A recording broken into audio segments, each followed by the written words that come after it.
জঙ্গলের বাইরে একটা ঘরে একটা ছাগল আর তার 7টা ছোট ছোট সুন্দর সুন্দর বাচ্চারা একসাথে থাকতো। ছাগলটা নিজের বাচ্চাদের খুব ভালোবাসা দিত আর তাদের খুব ভালোভাবে খেয়াল রাখতো। অনেক সময় ছোটদের জন্য ঘাস আর ফল আনার জন্যে ঘর থেকে বাইরে যেতে হতো, আর তখন এই ছোট ছোট বাচ্চাগুলো ঘরের মধ্যে একা একাই থেকে যেত। ছাগলটা জানতো কি জঙ্গলে একটা বদমাশ শিয়াল থাকে আর তার নজর তার ছোট ছোট বাচ্চাদের উপরে আছে, তাই সে তাদের সব সময় বিপদের থেকে রক্ষা করত। এরমই একবার সেই ছাগলটা ঘাস আর ফল আনতে বাইরে বেরোচ্ছিল, তো সে তার বাচ্চাদের বলল, দেখো বাচ্চারা, আমি বাইরে যাচ্ছি, তোমরা সবাই ঘরেই থেকো, দরজা ঠিক করে বন্ধ করো, আর অন্য কেউ আসলে তোমরা দরজা খুলবে না, ঠিক আছে? হ্যাঁ ঠিক আছে মা। হ্যাঁ, ঠিক আছে। কিন্তু আমরা তোমায় কি করে চিনবো মা? কি করে জানবো যে দরজায় তুমি আছো বলো? আমি এই গানটা শোনাবো। দরজা খোলো, আমার সোনা মা এসে গেছে, জলদি খোলো, খাবার সুস্বাদু এনেছি, আরে জলদি খোলো, খাবার সুস্বাদু এনেছি। যখন তোমরা এই গানটা শুনবে তখনই তোমরা দরজা খোলো, ঠিক আছে? হ্যাঁ ঠিক আছে মা, আমরা বুঝে গেছি। সেই ছাগলটা নিজের থলি উঠালো, কিন্তু একটা বদমাশ শিয়াল ছাগলটা আর তাদের বাচ্চাদের সব কথা চুপি চুপি লুকিয়ে শুনছিল।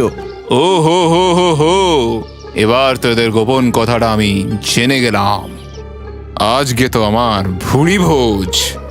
সঙ্গে সঙ্গে ছুটে দৌড়ে গিয়ে শিয়ালটা ছাগলের ঘরে গেল, দরজা খটখট করলো আর নিজের বেসুরা আওয়াজে গাইতে শুরু করে দিল। দরজা খোলো, আমার সোনা মা এসে গেছে, আরে জলদি খোলো, খাবার সুস্বাদু এনেছি, আরে জলদি খোলো, খাবার সুস্বাদু এনেছি। আরে বাহ, মা এসে গেছে, চলো দরজা খোলা যাক। কিন্তু মা এত তাড়াতাড়ি কি করে আসলো? হ্যাঁ, দরজাটা খোলো, মা খুব সুস্বাদু খাবার এনেছে। দাঁড়াও, দরজা খুলো না এখন। এই আওয়াজটা তো আমাদের মায়ের না? মা তো কত সুন্দর গায়, এটা তো কোনো ব্যাঙ গাইছে বলে মনে হচ্ছে। ঠিক বলেছিস ছোটু, এটা আমাদের মা না। হ্যাঁ, এটা আমাদের মা নয়। চলে যাও এখান থেকে, তুমি আমাদের মা নও। বাইরে দাঁড়ানো সেই শিয়ালটা হয়রান হয়ে গেল। আরে বাবা, আমি তো তোমার মা, দরজাটা খোলো। না না, তুমি আমাদের মা হতে পারো না। আমাদের মায়ের আওয়াজ তো খুব মিষ্টি, আর তোমার তো ব্যাঙের মতন।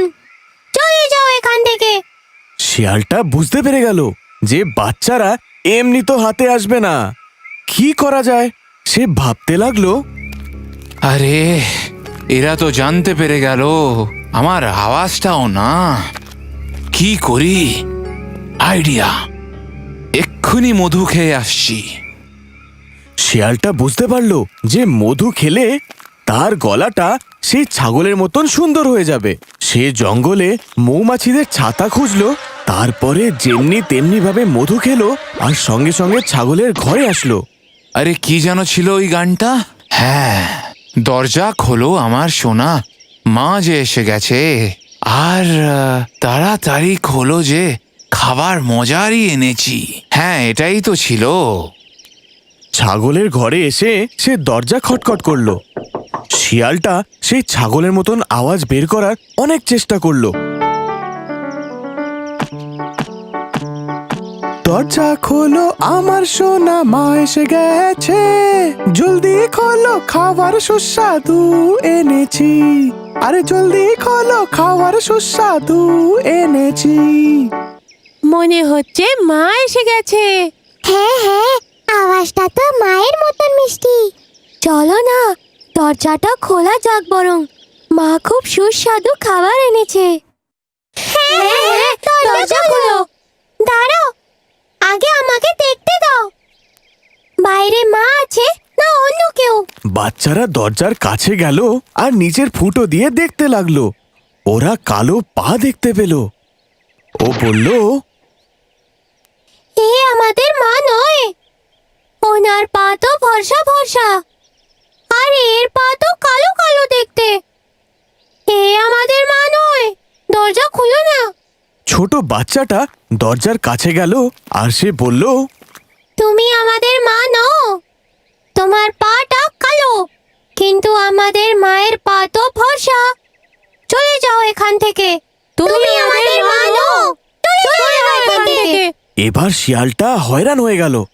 ওফ, এগুলো বাচ্চা না গোয়েন্দা? এত জলদি সে শিয়ালটা কোথায় হার মানত? সে গেল সেই গ্রামের দিকে। দুপুরের সময় ছিল। ঘোড়াওয়ালা দুপুরের সময় আরাম করছিল। শিয়ালটা চুপি চুপি করে আটার বোরার মধ্যে নিজের পা ঢুকিয়ে দিল। এবার ওর পা ছাগলের মতন সাদা হয়ে গেছিল। এবার দেখছি কিভাবে দরজা না খোলে। শিয়ালটা আবার ছাগলের ঘরে গেল আর দরজা খটখট করে গাওয়া শুরু করে দিল। দরজা খোলো আমার সোনা মা এসে গেছে, জলদি খোলো খাবার সুস্বাদু এনেছি, আরে জলদি খোলো খাবার সুস্বাদু এনেছি। এবার তো একদম মাই এসেছে। হ্যাঁ, এবার তো মাই এসেছে। দেখো কত মিষ্টি গলা। দ্বিতীয় বাচ্চাটা নিচে ফুটো দিয়ে দেখলো তো সে দেখলো সাদা পা আছে। আর দেখো পাটাও ফর্সা। চলো না, দরজাটা খোলা যাক। আমার খুব খিদে পেয়েছে। হ্যাঁ হ্যাঁ, মা এসেছে। চলো দরজা খুলি। না না, দরজাটা খোলো না। ওটা মা না, অন্য কেউ এসেছে। কিন্তু বাকি বাচ্চারা ছোটর কথা একদম শুনলো না আর দরজাটা খুলেই দিল। আর তারপর কি হলো? শেয়ালটা খুব জোরে চেঁচালো, আমার সোনা বাচ্চা, আমি হলাম তোমাদের মা। তোমাদেরকে আমি খাবার দেওয়ার জন্য না, খাওয়ার জন্য এসছি। শিয়ালটা ঘরের ভেতরে ঢুকে গেল। ওকে দেখে বাচ্চারা অনেক ভয় পেয়ে গেল। সবাই চিল্লাতে লাগলো। বাচ্চারা এদিক ওদিক পালাতে লাগলো আর শিয়ালের থেকে লুকাতে লাগলো। কেউ পর্দার পেছনে লুকালো তো কেউ খাটের তলায়। একটা বাচ্চা আলমারির তলায় লুকিয়ে পড়লো আর দুটো বাচ্চা একটা বড় বাটির তলায় লুকিয়ে পড়লো। একটা বাচ্চা কিছুই বুঝতে পারছিল না তো সে ভয়ে কাঁপতে কাঁপতে এক জায়গায় দাঁড়িয়ে পড়লো। এবার কি করে বাঁচবে আমার থেকে? আমি তোদেরকে ধরেই ছাড়বো। শিয়ালটা এক এক করে সব বাচ্চাদের খুঁজলো আর ধরে একটা থলিতে ভরে দিল। থলিটাকে নিজের কাঁধে রেখে খুব মজায় গুনগুন করে জঙ্গলের দিকে চলে গেল। ও হো হো হো, ছোট্ট ছোট্ট মিষ্টি মিষ্টি বাচ্চা। আজকে তো আমার সত্যি ভুড়ি বোঝ।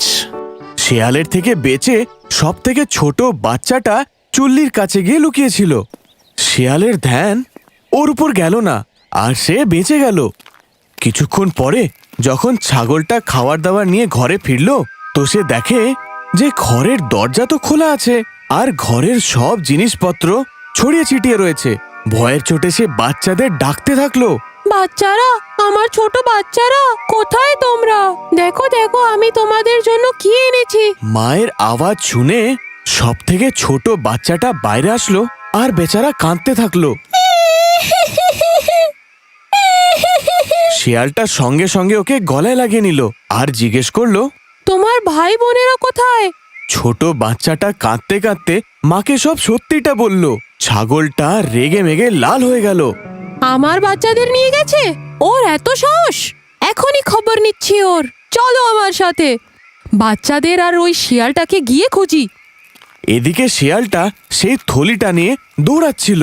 কিছুক্ষণ পর সে হাঁপিয়ে গেল। সে ভাবলো, এখন কিছুক্ষণ বিশ্রাম করে নি, এমনিতেও বাচ্চাগুলো কোথায় দৌড়ে পালাবে, ওদের তো আমি বেশ মজায় খাবো। এমনটা ভেবে শিয়ালটা থলিটা নিচে রেখে একটা বড় গাছের তলায় বসে আরাম করে ঘুমাতে লাগলো।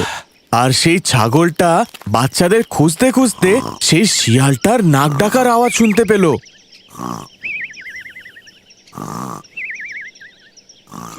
ছাগলটা দেখলো যে শিয়ালটা আরাম করে ঘুমাচ্ছে।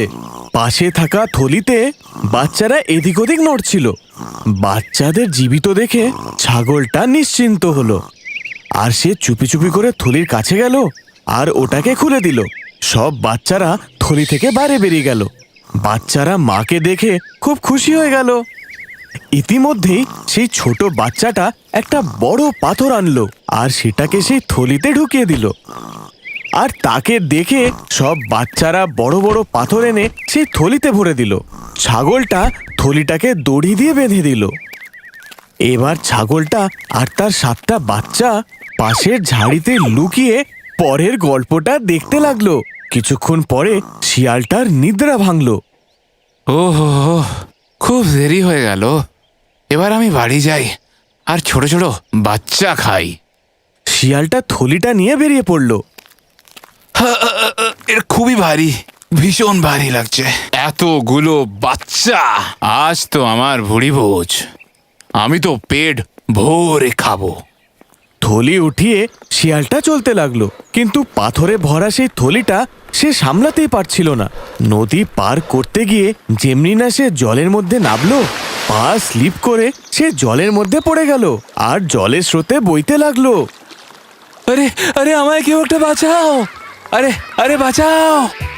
ছাগল আর তার 7 বাচ্চা শেয়ালের এই অবস্থা দেখে হাসি বন্ধই করতে পারলো না। শিক্ষা, বাজে কর্মের ফল সবসময় বাজেই হয়।